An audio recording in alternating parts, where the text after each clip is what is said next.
Bon alors, troisième guerre mondiale ou pas? Vous avez vu buzzer le hashtag World War III et vous vous dites que ça y est, cette fois c'est la bonne. Il y a eu plein d'autres situations qui auraient pu aboutir à une guerre généralisée. Là, effectivement, la situation est tendue, mais il y a eu pire. Alors on va faire le point rapidement, géopolitique et diplomatique et militaire, sur les événements des derniers jours et pourquoi en réalité on n'est pas à deux doigts d'une troisième guerre mondiale, mais oui, la situation s'est tendue d'un cran. Et ce qu'ont fait les Américains risque d'avoir des conséquences assez lourdes à l'échelle mondiale. Alors, qu'est-ce qui s'est passé concrètement? Donald Trump, parce que ça ne pouvait venir que du président des États-Unis d'Amérique, le POTUS, comme on dit en anglais, President of the United States, POTUS, et ce genre d'ordre ne peut venir que de lui, a donné l'ordre d'assassiner un général iranien qui est à peu près l'équivalent iranien du chef de la CIA et du chef des opérations spéciales, le général Soleimani, qui a été assassiné par une frappe chirurgicale, un terme qu'on aime beaucoup. Il n'y a pas de frappe chirurgicale, ça n'existe pas. Il n'y a que des frappes ou pas de frappe. Et une frappe, évidemment, ça n'a rien de chirurgical. Sinon, évidemment, les blocs opératoires auraient tous des bombes et tout un tas d'objets de guerre à disposition. Mais une frappe, attention, ça n'a pas été un assassinat de type, enfin disons avec une balle, avec un sniper, ça a été un assassinat par un missile, par des explosifs, une frappe. Et ça c'est quelque chose qui est évidemment un acte de guerre. Ça s'est fait sur le territoire irakien, sans en informer les Irakiens. Et ça s'est fait bien entendu, hein, ça va de soi sans informer les Iraniens non plus. Effectivement, en diplomatie, c'est un acte de guerre. Mais on est dans un monde où les guerres ne se déclarent plus. C'est fini le temps où on donnait une déclaration de guerre de façon très officielle par canal d'ambassade, ça c'est terminé, ça n'existe plus. Maintenant c'est on tue pas, et puis l'état de guerre peut se maintenir de façon diplomatique et formelle sans qu'en fait il existe d'une façon militaire. La Corée du Sud et la Corée du Nord sont nominalement en guerre, elles n'ont jamais cessé d'être en guerre. Mais aujourd'hui, on ne peut pas vraiment dire que se prépare une attaque de la Corée du Nord sur la Corée du Sud ou vice-versa. Alors, évidemment, un des indicateurs pour savoir si la situation s'est tendue d'un cran ou pas, c'est pas France 24, c'est pas les médias, c'est pas CNN, ce sont les marchés financiers. Le meilleur indicateur pour savoir ce qu'il en est, c'est est-ce que les gens ont rentré les enfants à la maison ou pas. Sauf que dans ce monde un peu barbare, les enfants c'est devenu les capitaux, et qu'évidemment, est-ce que les spéculateurs ont rentré leurs capitaux sur telle ou telle position qui serait dépendante de cette action des Américains? La réponse est oui. Le prix du pétrole a monté de façon très significative par rapport au bruit ambiant sur le prix du pétrole. Le prix de l'or a monté de façon significative aussi par rapport au bruit ambiant sur le prix de l'or. Et d'une façon générale, les obligations américaines ont perdu de leur intérêt qui était en train de remonter face au taux négatif en Europe. Donc oui, la situation est sérieuse. Des analyses de grands fonds spéculatifs comme BlackRock ou comme les banques françaises même ont bien confirmé qu'on voit sur les marchés financiers une répercussion. Et ça, c'est encore une fois de très loin le meilleur indicateur que vous pouvez avoir. Et vous pouvez l'avoir directement en allant sur Internet. Vous cherchez si le prix du pétrole monte ou baisse et si c'est significatif par rapport aux variations classiques de l'or et du pétrole, puis vous voyez rapidement qu'une situation est sérieuse ou pas. Alors, est-ce que les Américains ont eu raison de faire ce genre de conneries? Très certainement non. Un analyste américain, qui est un ancien marine dont le nom m'échappe là sur le coup, mais vient de publier un article en disant les Américains ont aidé le général Soleimani à exister, c'est tout à fait exact, on va y revenir, et maintenant ils viennent de le tuer. Même le titre de l'article, je crois, était les Américains ont fait le général Soleimani et maintenant ils le tuent. Alors comment ils l'ont fait? Il faut savoir que quelque chose qu'on ne vous a dit dans absolument aucun journaux français, c'est que le général Soleimani, pour tout méchant qu'il fût, était un des pires ennemis de Daesh. Ça fait très très mal, il faut quand même le dire, les Américains ont tué un des pires ennemis de Daesh. On ne peut pas le dire autrement. Il n'y avait pas, enfin il y avait peut-être avec les Russes, mais avec les Russes, et les forces qu'ils ont mises en présence, et qu'ils nomment beaucoup moins facilement que le général Soleimani, qui était donc le chef de la brigade Al-Quds, qui est une brigade normalement paramilitaire en Iran, et donc j'insiste, l'équivalent à peu près du chef de la CIA ou du chef des opérations spéciales, eh bien il n'y avait pas de pire ennemi dans la région à Daesh que ce général iranien. Ça ne veut pas dire que c'était un gentil non plus, mais Daesh n'avait pas de pire ennemi que cet homme. Et les Américains l'ont tué. C'est quelque chose sur lequel on ne réfléchit pas assez et sur lequel nos médias ne réfléchissent pas assez. Mais il faudrait y réfléchir davantage. Cependant, c'était clairement un ennemi des États-Unis. Il n'y a pas le moindre doute là-dessus. Quand les États-Unis ont fait un embargo sur le pétrole iranien, eh bien, il a immédiatement coordonné des actions de rétorsion, notamment des attaques de tankers pétroliers au large, dans la mer, dans le golfe d'Aden, et puis des attaques par drone sur des capacités pétrolières saoudiennes. L'Iran est le pire ennemi de l'Arabie saoudite dans la région. Pas d'un point de vue géopolitique classique, c'est-à-dire les intérêts de l'Iran et les intérêts de l'Arabie saoudite ne sont pas irréconciliables. Mais depuis la révolution islamique de 79, oui, l'Iran est le pire ennemi de l'Arabie saoudite dans la région. L'Iran est aussi la plus grande puissance militaire dans la région à l'exclusion du Pakistan. Le Pakistan a l'arme atomique. Au Moyen-Orient, si on inclut l'Égypte dans le Moyen-Orient, eh bien, au Moyen-Orient, les deux puissances militaires dominantes sont l'Égypte et l'Iran, mais il faut bien sûr ajouter Israël et le Pakistan, si on parle de Moyen-Orient élargi. Le Pakistan a l'arme atomique, Israël aussi, l'Égypte n'a pas l'arme atomique, l'Iran ne l'a pas aujourd'hui. Donc oui, la situation est tendue, cette zone appartient à ce qu'on appelle le pivot géographique de l'histoire. C'est un terme qui nous vient de la géopolitique avec notamment Alfred Mackinder. Alfred Mackinder a dit que l'Europe centrale, puis ensuite on dira que c'est l'Asie centrale, est le pivot géographique de l'histoire. C'est l'endroit le plus stratégique au monde, c'est vrai, l'Asie centrale est l'endroit le plus stratégique au monde. C'est l'articulation de la route de la soie. Et la route de la soie et les routes de la soie, il y en a plusieurs, est la colonne vertébrale du commerce mondial. Et les civilisations et les guerres se font pour le commerce, systématiquement. Les croisades se sont faites pour le commerce. Si vous croyez que les croisades se sont faites pour la religion, eh bien relisez votre histoire, elles se sont faites pour la sécurisation des routes de la soie et des routes des épices. De la même façon, Christophe Colomb a redécouvert l'Amérique parce qu'il cherchait justement de nouveaux débouchés pour lier l'Europe à l'Asie, et il pensait de façon très légitime qu'on pût lier l'Europe à l'Asie en passant par l'Atlantique. Manque de peau, il y avait un continent en plein milieu qui s'appelle l'Amérique. Mais les routes commerciales sont les enjeux des guerres. Il n'y en a pas d'autres, réellement. On ne déclenche pas une guerre pour autre chose qu'une route commerciale. La route de la soie, les routes de la soie sont devenues aujourd'hui les routes des hydrocarbures. L'Iran est en plein cœur des routes des hydrocarbures. Donc oui, l'Iran est un problème parce qu'elle n'est absolument pas coopérative vis-à-vis des enjeux et des volontés des États-Unis d'Amérique.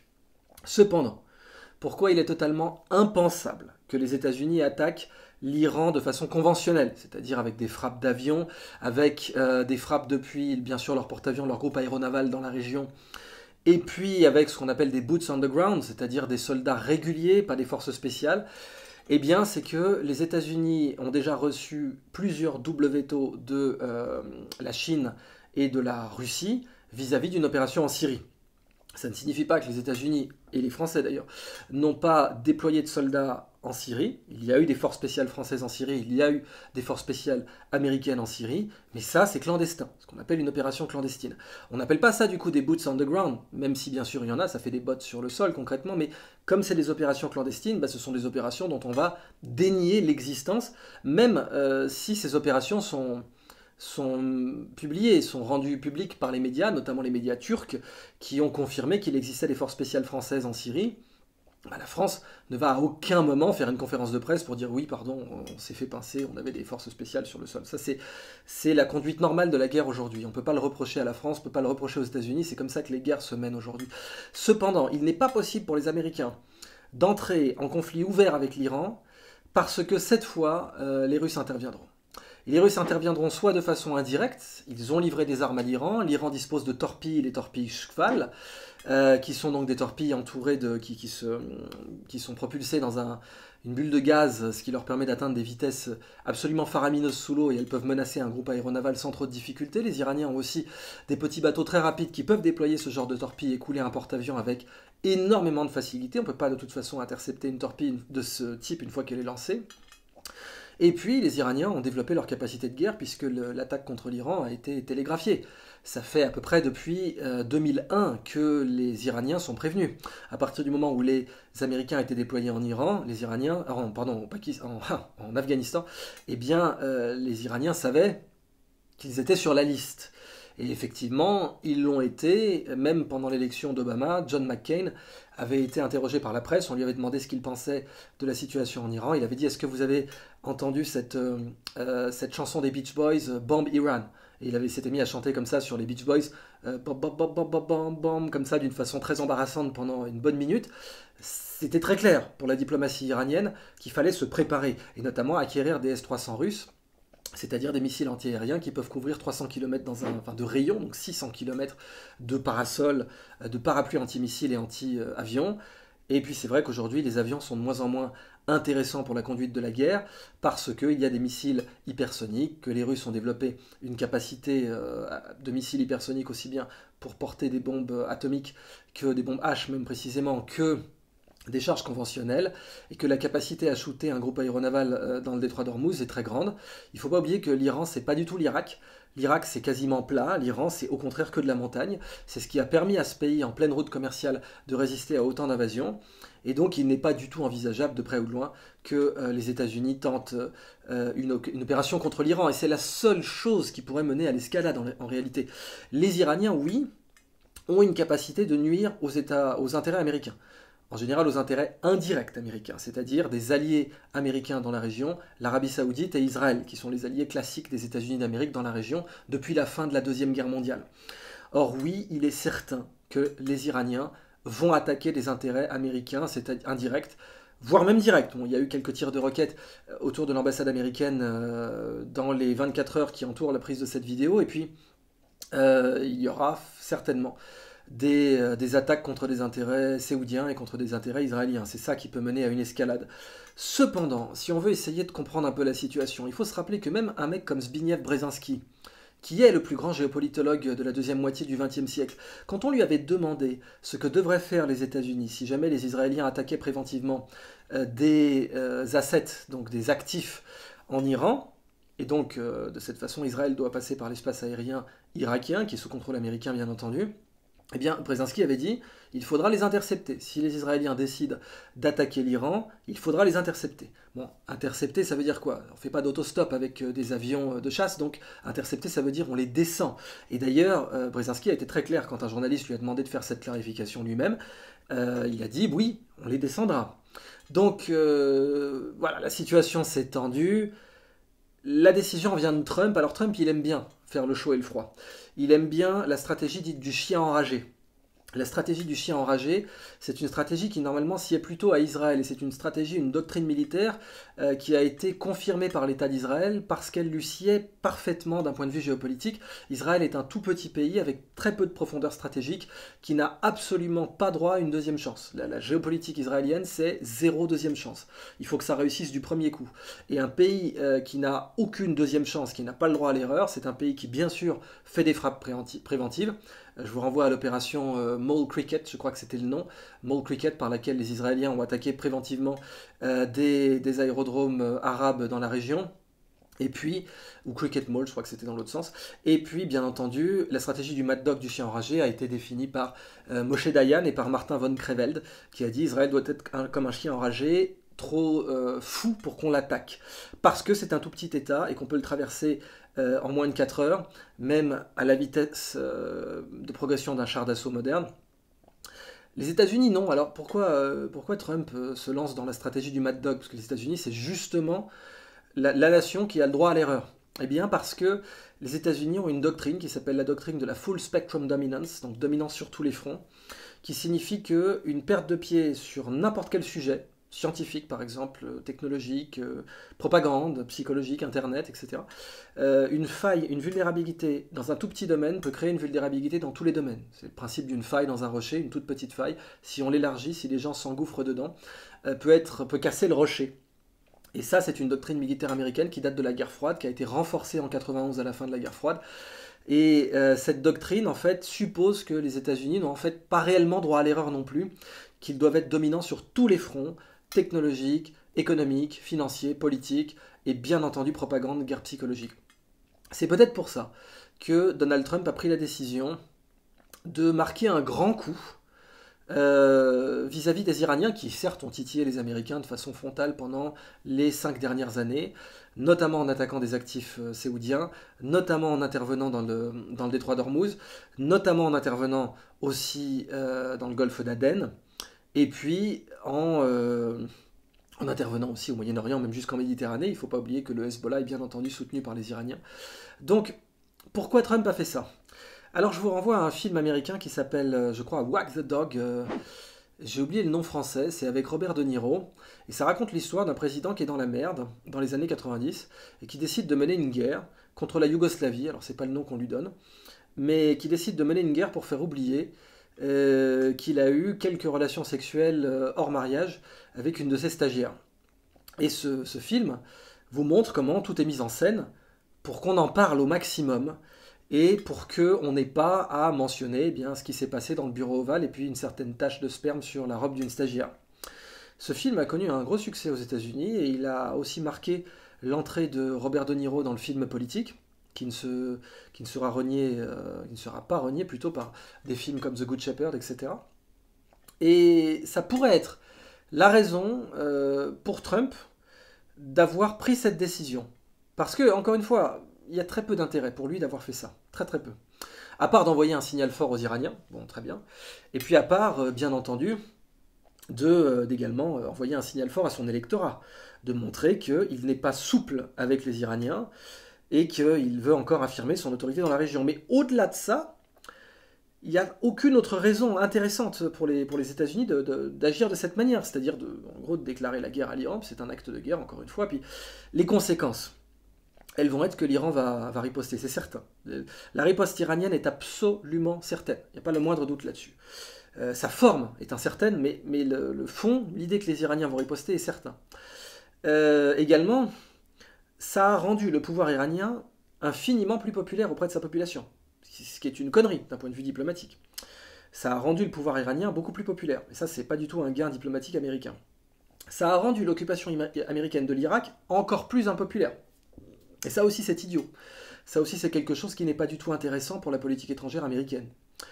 Par contre, ça va consolider l'électorat de Trump. Premièrement, ça c'est une conséquence immédiate. L'électorat de Trump va être consolidé. L'opposition à Trump va être rendue de plus en plus illégitime. C'est-à-dire, regardez, vous voulez impeacher un président qui est en pleine guerre, qui est dur avec nos ennemis, qui agit, etc. Ça va permettre de détourner médiatiquement et durablement l'attention des médias de l'impeachment de Trump. Bon, l'impeachment de Trump, je ferai une vidéo sur le sujet, c'est quand même quelque chose qui est, qu'on aime Trump ou qu'on l'aime pas, mais c'est quelque chose qui est totalement surréaliste. Le terme d'Arthur Rimbaud qui avait repris Villepin pour Chirac, et que Villepin avait recommandé à Chirac, à savoir abracadabrantesque, colle bien à l'impeachment de Trump, parce que si Trump doit subir une procédure de destitution régulière, parce qu'il aurait tenté de tordre le bras au président ukrainien pour qu'il embarrassât le fils de Joe Biden, qui en soi n'est pas du tout un candidat dangereux pour Trump, dans ce cas-là, Obama aurait pu être destitué 1000 fois, puisque les révélations de Snowden sont des révélations qui peuvent 1000 fois mener à une destitution régulière d'un président des États-Unis. Snowden a démontré que la NSA espionnait sans mandat des citoyens américains. Ça, c'est une faute pénale gravissime, et bien entendu, ça méritait infiniment plus une destitution. Mais Obama était populaire médiatiquement, Trump ne l'est pas. Il existe aussi une théorie juridique américaine, une théorie constitutionnelle américaine, qui postule que tout ce que fait le président est constitutionnel, que quoi que fasse le président, c'est forcément légal. Je crois que ça s'appelle la théorie unitaire de l'exécutif, ou la théorie de l'exécutif unitaire, qui suppose qu'on peut interpréter le droit américain comme une confirmation de légitimité de toute action du président. Terminé. C'est sans doute cette théorie-là qui a pu être évoquée, qu'aurait pu être évoquée contre une destitution d'Obama. C'est cette théorie-là qui pourrait l'être contre une destitution de Trump, mais il faut être très clair, si Trump est destituable, Obama l'était aussi impopulaire que ça puisse être, d'un point de vue purement moral, et même d'un point de vue juridique, si Trump est destituable, Obama l'était aussi. Point bas. Alors sans parler, comme le fait très bien François Asselineau, du fait que si Trump est destituable, oh mon Dieu, Macron, combien est-il destituable? Si Trump est destituable, le piétinement en règle de la Constitution française qui a eu lieu depuis que Macron est élu, aussi bien sur les comptes de campagne que sur la réforme des retraites et sur notamment l'affaire de Levoix, etc., ou les affaires de Levoix devrait-on dire, eh bien oui, si Trump est destituable, mon Dieu, Macron est destituable infiniment plus. Mais fermons cette parenthèse. En tout cas, la procédure de destitution de Trump n'est pas du tout étrangère à cette décision prise par l'exécutif américain d'abattre un général d'une puissance étrangère ennemie sur le territoire d'un pays qu'il occupe. Cette opération n'était pas légale au point de vue du droit international. Elle a mis, oui, les chancelleries russes et chinoises en alerte, c'est tout à fait exact.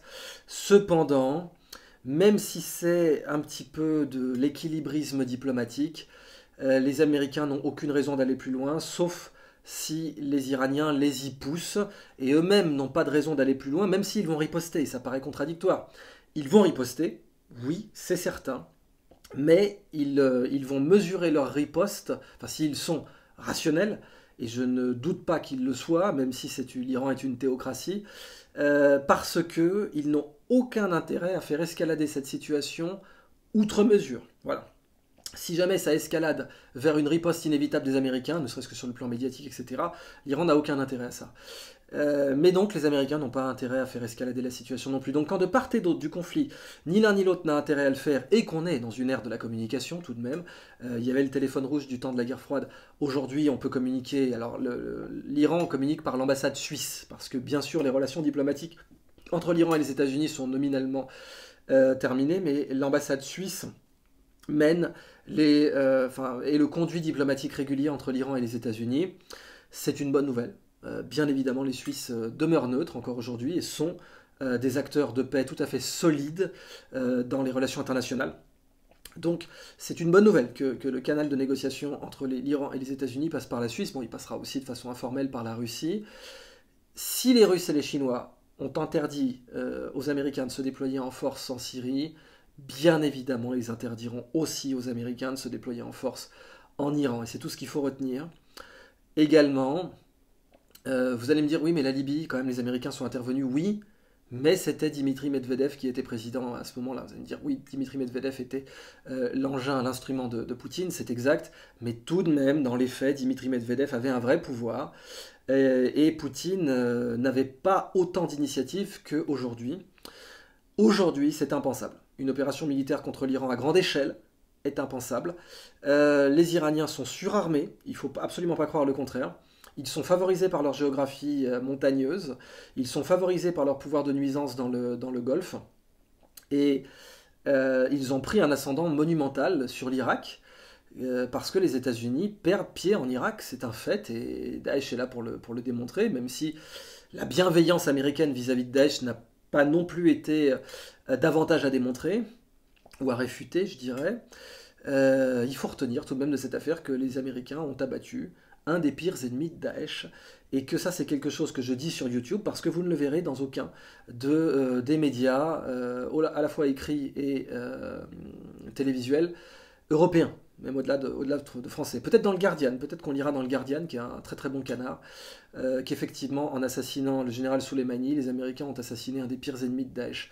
Mais je ne vois pas ça écrit dans Le Monde ou Libération ou aucun autre média français. Donc ça c'était quelque chose qui méritait qu'on le dise sur YouTube. Donc voilà, Troisième Guerre mondiale, non. Situation tendue, oui. Motivation de Trump, sa procédure de destitution. Conséquences, renforcer Daesh dans la région, mais les Russes maîtrisent déjà Daesh totalement.